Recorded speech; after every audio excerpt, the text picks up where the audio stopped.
Hey guys, in this video I'm going to show you how you can to split and remove and use it clips on CapCut PC.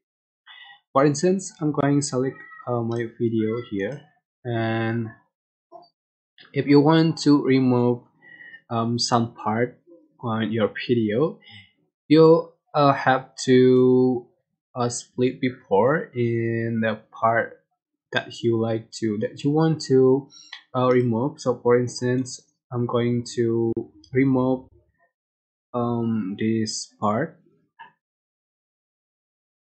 So we just step on split until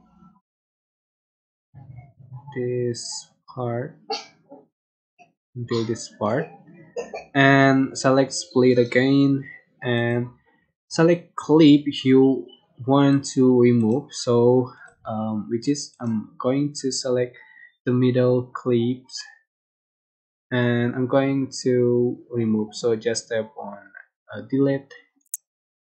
There we go. The clip has been removed, so you can see the final result like so. So it's so basically, but I hope this tutorial was helpful for you. Don't forget to click like, comment, share, and also subscribe. Thank you so much for watching.